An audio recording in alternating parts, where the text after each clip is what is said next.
এবারে most interesting একটা topic, ত্রিমাত্রিক নির্দেশ তন্ত্রে স্থানাঙ্কের সাহায্যে একটা ভেক্টর রাশিকে আমরা কিভাবে প্রকাশ করব সে সম্পর্কে আলোচনা করব। এটা খুবই ভাইটাল একটা টপিক, এটা ভালো করে মন দিয়ে শোনো, সহজেই ক্লিয়ার হয়ে যাবে। তো এই জায়গায় যাওয়ার আগে আমি সেই প্রথম দিনে যেটা পড়িয়েছিলাম একক ভেক্টর, সেটা সম্পর্কে একটু ঝালাই করিয়ে নিই। একক ভেক্টর কাকে বলে বলেছিলাম না, যে ভেক্টরের মানটা হচ্ছে কত হবে, 1। শুধু কি বোঝাবে, শুধুমাত্র দিক নির্দেশ করে। একক ভেক্টরের কাজটা হচ্ছে দিক নির্দেশ করা, কিন্তু এর মানটা হচ্ছে 1, তাকে একক ভেক্টর বলে।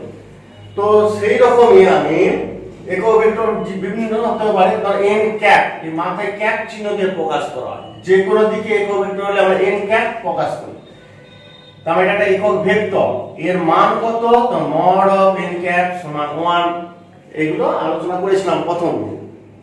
ঠিক সেই রকম যদি আমি x অক্ষ বরাবর একটা একক ভেক্টর ধরে নিলাম i ক্যাপ, i ক্যাপ মানে সবসময় বুঝে নেব x অক্ষ, ধনাত্মক x অক্ষ বরাবর, মাইনাস i ক্যাপ বলে ঋণাত্মক x অক্ষ বরাবর একক ভেক্টর, j ক্যাপ মানে y অক্ষ বরাবর একটা একক ভেক্টর, k ক্যাপ মানে z অক্ষ বরাবর একটা একক ভেক্টর। কারণ ত্রিমাত্রিক নির্দেশ তন্ত্র মানে যা তিনটে অক্ষ থাকবে, x অক্ষ, y অক্ষ, z অক্ষ। 9-10 এ পড়েছো তোমরা, বীজগণিতে ছিল x অক্ষ, y অক্ষ, লেখচিত্র অঙ্কন। ঠিক সেই রকম একটা বস্তু ধরো এই P বিন্দুতে আছে, তাহলে P বিন্দুতে পৌঁছাতে গেলে আমাকে ত্রিমাত্রিক নির্দেশ তন্ত্রের সাহায্য নিতে হবে। x অক্ষ, y অক্ষ মিলে ধরো মেঝে ভূমি হলো, আর z অক্ষটা হচ্ছে ভূমি থেকে একটা উচ্চতা বোঝায়। এটা ভূমি, ঘরের ধর এটা মেঝে, x অক্ষ, y অক্ষ মিলে এটা মেঝে থেকে এটা উপরের দিকে এটা উচ্চতা, উচ্চতাটাকে z অক্ষ দিয়ে আমরা প্রকাশ করি। তাহলে ঘরের ধরো এই দিকটা হচ্ছে x অক্ষ, এই বরাবর একক ভেক্টর i ক্যাপ, তার মানে i ক্যাপ এর পরম মান আর j ক্যাপ এর পরম মান আর k ক্যাপ এর পরম মান কত হবে, 1। এটা মানগুলো সব 1, শুধু একটা দিক নির্দেশ করে। এবারে একটা ভেক্টর রাশি মানে ধরো ও থেকে p বিন্দু স্থানাঙ্ক x y z আছে, তাহলে ও থেকে যদি আমি p বিন্দু যোগ করে দিই, এটাকে একটা ভেক্টর রাশি দিয়ে প্রকাশ করা হয়, এটা বলা r ভেক্টর, মানে এটা স্থান ভেক্টর বা পজিশন ভেক্টর। কত r, এইটাকে আমরা কিভাবে লিখব, এইটাকে লিখব কিসের সাহায্যে, x y z স্থানাঙ্ক আর একক vector i cap, j cap, k ক্যাপের সাহায্যে। তাহলে স্থান ভেক্টর বের করতে গেলে আমরা দেখো ভেক্টর যোগের ত্রিভুজ সূত্র, বহু সূত্র যেহেতু পড়ানো হয়ে গেছে তোমরা ইজিলি করতে পারবে। তাহলে p বিন্দুতে পৌঁছাতে গেলে কোথা থেকে স্টার্ট করব, মূল বিন্দু থেকে। মূল বিন্দু থেকে p বিন্দুতে পৌঁছাতে গেলে আমাকে ফার্স্ট কি করতে হবে, x অক্ষ বরাবর গেছে, দেখো ওয়ে দূরত্ব গেছে, এই যে x অক্ষ বরাবর ওয়ে, তার মানে x অক্ষ বরাবর স্থানাঙ্ক x, তাহলে ওয়ে মানে x, ওয়ে মানে x। তারপর এই বিন্দুতে পৌঁছানোর পর সে y অক্ষ বরাবর গেছে, কত দূরত্ব, স্থানাঙ্ক হচ্ছে y, y মানে y একক গেছে, তার মানে ab টা হচ্ছে মানটা হচ্ছে y। তারপর ভূমি থেকে উপরের দিকে উঠছে, উচ্চতা কত, z অক্ষ বরাবর z একক গেছে, তার মানে এটা bp সমান z। তাহলে মানগুলো দেখো, ও থেকে a গেল, a থেকে b, b থেকে উপরে দিকে উঠলো, ঠিক আছে, এইখানেই p বিন্দুতে সে পৌঁছাতে পারলো। এখন দেখো ওই এর মান হচ্ছে x, তাহলে আমি যদি ওই এটাকে যে একটা ভেক্টর হিসাবে প্রকাশ করি, তাহলে ভেক্টরে প্রকাশ করতে গেলে আমরা কি জানি, তার মান আর দিক চাই। মান হচ্ছে x, ওই ভেক্টরের মান x, আর দিকটা কোন দিকে, যে x অক্ষ বরাবর, x অক্ষ বরাবর দিক বলতে আমরা একক ভেক্টর দিয়ে প্রকাশ করি x অক্ষটাকে, তাহলে লিখতে পারি xi ক্যাপ। তাহলে এটা ওই একটা ভেক্টর হলে এটা বলবো xi ক্যাপ। ঠিক সেরকম a থেকে b এর মান হচ্ছে y, তাহলে ab টাকেও যদি আমরা ভেক্টর হিসেবে প্রকাশ করি, তার মান আর ওই দিকে একক ভেক্টর, এই যে y অক্ষ বরাবর একক ভেক্টর j ক্যাপ, তাহলে এটা y অক্ষ বরাবর গেছে। ভূমি থেকে উচ্চতা উপরের দিকে উঠছে, তার মানে বিপি মান হচ্ছে জেড, তাহলে বিপিটাকে ভেক্টর হিসেবে প্রকাশ করলে মান জেড, ওইদিকে কো ভেক্টর কে ক্যাপ, তাহলে এটা Y J cap Z K cap. দেখো তিনটে ভেক্টর হয়ে গেল, O A vector, AB vector, BP vector. এবারে দেখো তা তিনটে এখানে ভেক্টর আছে, তিনটে ভেক্টরের যোগফল কোনটা হবে বলো তো? আয় দেখো ভালো করে লক্ষ্য করো, ও বিন্দু স্টার্টিং পয়েন্ট, ও বিন্দু থেকে একটা কণা যাত্রা শুরু করলো, ও এ ভেক্টর গেল, তারপর এবি ভেক্টর, তারপর বিপি ভেক্টর করে পি বিন্দুতে শেষ হলো। তাহলে তার লব্ধি যদি সরণই ধরি, তার লব্ধি সরণ কত? প্রথম বিন্দু থেকে শেষ বিন্দু সংযোগকারী সরলরেখার দৈর্ঘ্যটা হচ্ছে তার লব্ধি ভেক্টর। প্রথমে ওই, তারপর এবি, তারপর বিপি, তার লব্ধি সরণ কত? প্রথম বিন্দু আর শেষ বিন্দু ওপি রেখার দৈর্ঘ্যটা হচ্ছে তার লব্ধি সরণের মান। আর লব্ধি সরণ হচ্ছে ওপি ভেক্টর। ওপি ভেক্টর মানে বলতে পারি তাহলে OA vector plus AB vector plus BP vector. OA AB plus BP, তাহলে ওএ ভেক্টর মানে পেয়ে গেছি xi ক্যাপ, এবি মানে yj ক্যাপ প্লাস বিপি মানে zk ক্যাপ। দেখো আর ওপি ভেক্টরটাকে আর ভেক্টর বলেছি, তাহলে স্থান ভেক্টর আর ভেক্টর হলে তার মান যদি স্থানাঙ্ক xyz হয় তাহলে ভেক্টরটাকে লিখতে পারি xi cap plus yj cap plus zk cap. দেখো স্থান ভেক্টর ijk ক্যাপের সাহায্যে, একক ভেক্টরের সাহায্যে আর স্থানাঙ্ক xyz এর সাহায্যে একটা ভেক্টরকে আমরা প্রকাশ করতে পারি এইভাবে। কি করে আসছে? এই প্রসেসে। আবার এইটা আমরা প্রমাণ করতে পারি ত্রিভুজ সূত্রের সাহায্যেও করতে পারি। ভালো করে লক্ষ্য করে দেখো, ওএ আর এবি দেখো তীর চিহ্নগুলো দেখো এক ক্রমে আছে, তাহলে ওবিটা যোগ করে দাও, ও থেকে বি, এই ত্রিভুজের এই দুটো বাহু এক ক্রমে, এটা বিপরীত ক্রমে, তাহলে বিপরীত ক্রমে এটা কি হবে? এই দুটো যোগফলের সঙ্গে সমান হবে xi প্লাস yj ক্যাপ। আবার ত্রিভুজ লক্ষ্য করো ওবিপি, এই ত্রিভুজের ক্ষেত্রে দেখো ওবি বিপি দেখো একই ক্রমে, তীর চিহ্নগুলো দেখো, আর ওপিটা হচ্ছে বিপরীত ক্রমে, তো ওপি ভেক্টর সমান বলতে পারি OB vector plus BP vector. OB vector মানে xi প্লাস yj আর বিপি মানে zk, তাহলে ওপি ভেক্টর সমান এই দুটো ভেক্টরের যোগফল, তাহলে এটা সমান হবে ওপি ভেক্টর সমান OB vector plus BP vector. OB vector মানে xi প্লাস yj আর বিপি মানে zk, আর ওপি ভেক্টর মানে আর ভেক্টর। দেখো এইভাবে বলতে পারি, এভাবে করতে পারি, যেভাবে খুশি। এটা হচ্ছে স্থান ভেক্টরের বোঝাচ্ছে মান এবং দিক দুটোই একসঙ্গে বোঝাচ্ছে। এবার এই স্থান ভেক্টরটাকে ভেঙে আলাদা করে এর মান বের করব আর এর দিক বের করব।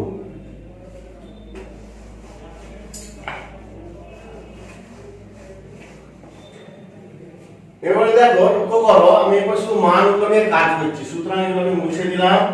হ্যাঁ, এটা শুধু মান, ও এর মান হচ্ছে x, ab মান হচ্ছে y আর bp মান হচ্ছে z, কারণ এর সঙ্গে একক ভেক্টর গুণ করলে ভেক্টর রাশি হয়ে যাচ্ছিল। ভেক্টর রাশি হচ্ছে এটা। তাহলে এখন ওপি ভেক্টর স্থান ভেক্টর মানে আর ভেক্টর, এর মান নির্ণয় করব। আর ভেক্টরের মান মানে ওপি রেখার দৈর্ঘ্য, ওপি ওপি মানে কত? দেখো সমকোণী ত্রিভুজের ক্ষেত্রে ওপি সমান √OB square plus BP square, OB ভূমি স্কয়ার প্লাস লম্ব স্কয়ার। কারণ এটা হচ্ছে ভূমি, এটা ভূমি থেকে উপরে উচ্চতা, এটার সঙ্গে এটা 90 ডিগ্রি অ্যাঙ্গেলে আছে। ত্রিমাত্রিক বলে ছবিটা অসুবিধা হচ্ছে, কিন্তু এটা মেঝে ভূমি থেকে এটা উচ্চতা হয়ে যাচ্ছে, এটা 90 ডিগ্রি অ্যাঙ্গেল। তাহলে এই বিপরীত বাহুটা হচ্ছে অতিভুজ, তাহলে ওপিটা হচ্ছে অতিভুজ, তাহলে অতিভুজ সমান √, এটা লম্ব হবে, এটা ভূমি, √, লম্ব স্কয়ার প্লাস ভূমি স্কয়ার। আবার দেখো এইখান থেকে দেখো ওবির মানটা পাওয়া যায়, ওবিটা সমান কত হবে?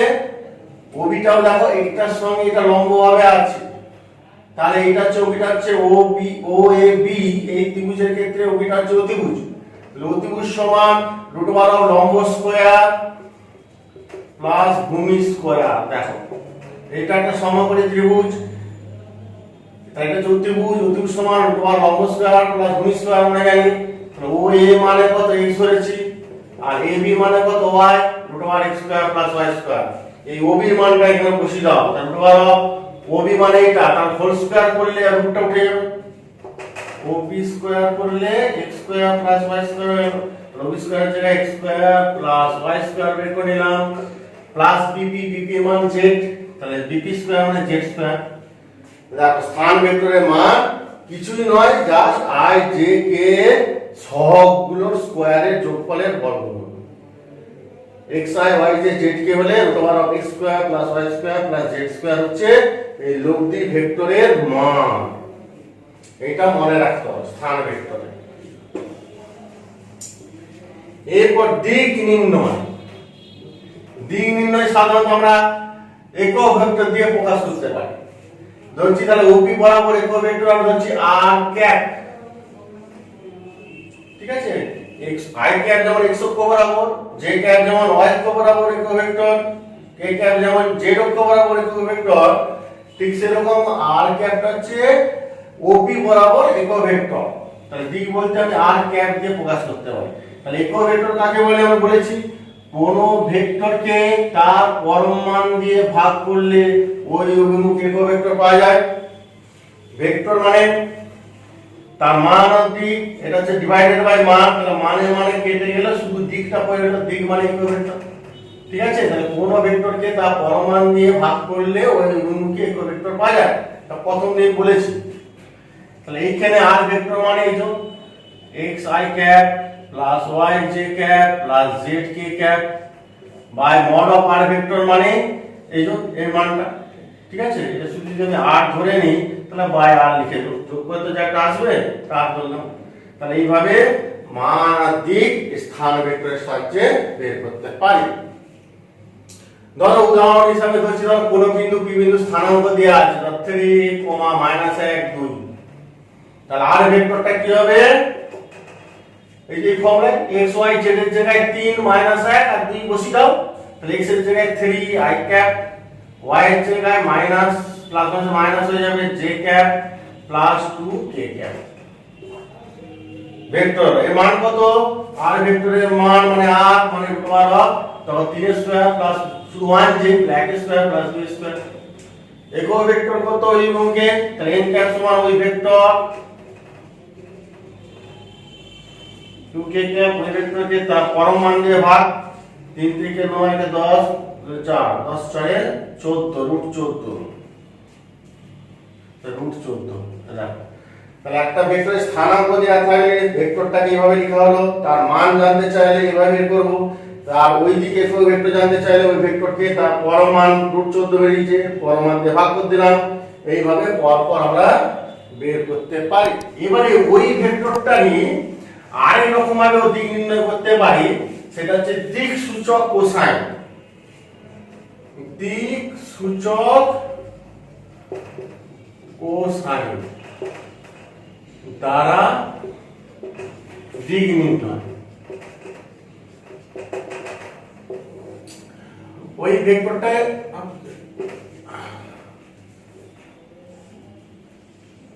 x অক্ষ y অক্ষ z অক্ষ ছিল, এটা হচ্ছে ওপি ভেক্টর ছিল।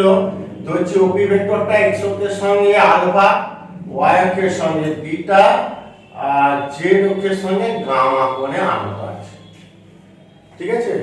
আর স্থানাঙ্ক ছিল x y z। তাহলে ভেক্টর বিভাজন যদি করি, ওপি ভেক্টরটার মান হচ্ছে r, তাহলে r এর x অক্ষ বরাবর উপাংশ বলেছি, আর যেই দিকে কোণ থাকবে সেই দিকে cos টার্ম আর cos আলফা।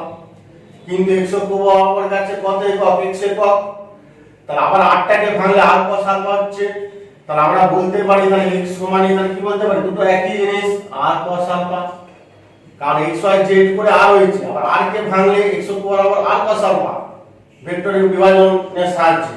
তাহলে x অক্ষ এটাও মান r x, আবার r কে ভাঙলে r cos আলফা, দুটোই একই জিনিস। তাহলে x সমান r cos alpha.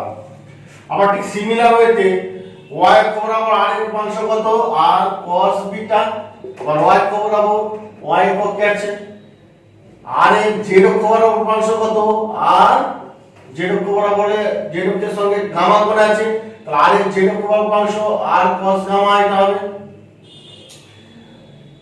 r cos gamma. কিন্তু z অক্ষ বরাবর গেছে z একক, তাহলে এটাও একই। তাহলে x সমান r cos আলফা, অতএব এখান থেকে আমরা বলতে পারি cos আলফা সমান x বাই r, অতএব alpha is equal to cos inverse of x by r। এখান থেকে cos বিটা বের করতে পারি y বাই r, অতএব beta equal to cos inverse of y by r আর cos গামা সমান z বাই r অতএব gamma equal to cos inverse of z by r এটা গামা সমান। তাহলে আলফা বিটা গামার মানটা তিনটে পেয়ে গেলাম। তাহলে এই ভেক্টরটা x অক্ষের সঙ্গে y অক্ষের সঙ্গে z অক্ষের সঙ্গে কত কোণ আছে এই আলফা বিটা গামার মান এখান থেকে বের করে নিতে পারলে এর অ্যাকুরেট দিকটা আমরা বলতে পারবো কোন দিকে কাজ করছে। তাহলে এইভাবেও আমরা দিক নির্ণয় করতে পারি। এবার এখান থেকে আরেকটা জিনিস আমাদের পরীক্ষায় পড়ে, এই যে cos alpha cos beta cos gamma তো পেলাম না, এখানে cos alpha cos beta cos gamma এখান থেকে আমাদের প্রমাণ পড়ে পরীক্ষায়। প্রমাণ করো যে cos square alpha plus cos square beta plus cos square gamma সমান 1। এটা প্রমাণ করতে হবে। প্রমাণ করতে গেলে কিছুই নয়, এগুলো cos alpha cos beta cos gamma মানগুলো বের করেছি, ওগুলো এখানে বসিয়ে দাও। cos আলফা মানে x বাই r, তাহলে cos স্কয়ার আলফা হলে x square by r square, cos square beta হলে y square by r square, cos square gamma হলে z square by r square. লসাগু করে দাও r স্কয়ার হলো x square plus y square plus z square. আবার আমরা জানি r সমান √over of x square plus y square plus z square, লঘু ভেক্টরের মান। তাহলে r স্কয়ার করলে x square plus y square plus z square মানে r স্কয়ার, আর নিচে r স্কয়ার আছে কেটে গেল 1 সমান 1 প্রমাণ হয়ে গেল। এটা প্রমাণ করে এবারে তোমরা করবে।